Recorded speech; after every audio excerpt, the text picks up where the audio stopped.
Again दोस्तों आज हम बात कर रहे हैं नोएडा की एक बहुत बड़ी कंपनी की।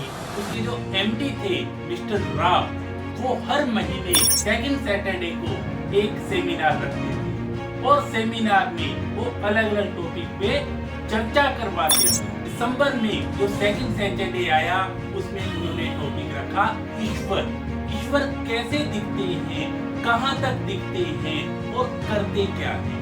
सैटरडे को सेमिनार में एक पंडित जी आए और उन्होंने ये कहा, मिस्टर राव आप ईश्वर की यदि बात करते हो तो उसके बारे में मैं आपको समझाने का प्रयास करता हूँ। आप ऐसा कीजिए, दो चीजें मंगवाइए, एक आप दूध का गिलास मंगवाइए और एक आप दिया मंगवाइए। जैसे ही मिस्टर राव ने दूध का गिलास मंगवाया, उन्होंने पंडित जी को बड़े ही प्यार से दे दिया। पंडित जी को जैसे ही दूध का गिलास दिया, वो दूध में हाथ मारने लगे और दूध में हाथ मार के बार बार वो देखने लगे। मिस्टर राव ने पूछा, पंडित जी आप ये क्या कर रहे हो?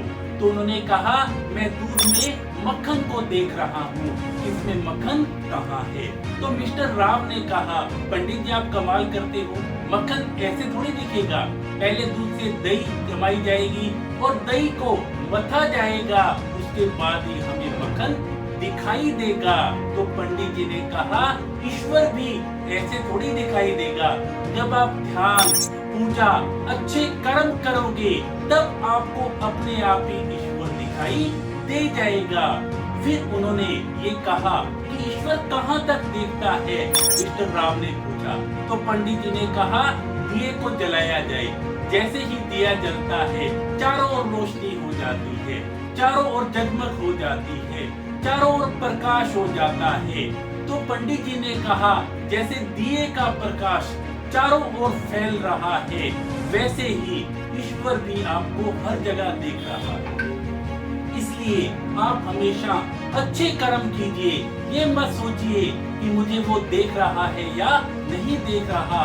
ईश्वर का प्रकाश चारों ओर फैला हुआ है, बस आप ईमानदारी से अपने कर्म करते रहिए। और फिर उन्होंने तीसरा क्वेश्चन किया।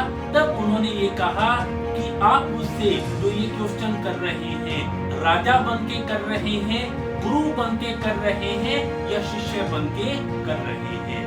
तो राव साहब ने कहा, नहीं, गुरु तो आप हैं, मैं तो आपका शिष्य हूँ। तो पंडित जी ने कहा, बड़ी कुर्सी पे तो आप बैठे हैं और आपने मुझे शिष्य बना रखा है। राव को अपनी गलती का एहसास होता है और मिस्टर राव अपनी कुर्सी छोड़ देते हैं और पंडित जी को बड़ी कुर्सी पे बिठा देते हैं। जैसे ही पंडित जी बड़ी कुर्सी पे बैठते हैं तो पंडित जी कहते हैं कि ईश्वर ये कर सकता है, 1 मिनट में राजा को रंक बना सकता है। अभी बड़ी कुर्सी पे आप बैठे थे और अब बड़ी कुर्सी पे मैं बैठ गया। ईश्वर भी ऐसा कर सकता है, 1 मिनट में वो राजा को रंग बना सकता है। इसलिए मिस्टर राव, हमें हमेशा अच्छे कर्म करने चाहिए और अच्छे कर्मों के साथ हमें आगे बढ़ते रहना चाहिए। ईश्वर सब कुछ देख रहा है और ईश्वर की जो शक्ति है उसी के द्वारा ही हम आगे बढ़ रहे हैं।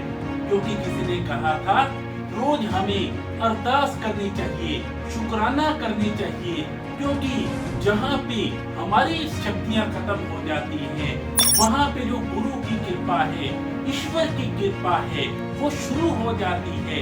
इसलिए हमें हमेशा ईश्वर में विश्वास करके शुक्राना करते हुए आगे बढ़ते रहना चाहिए। Thank you.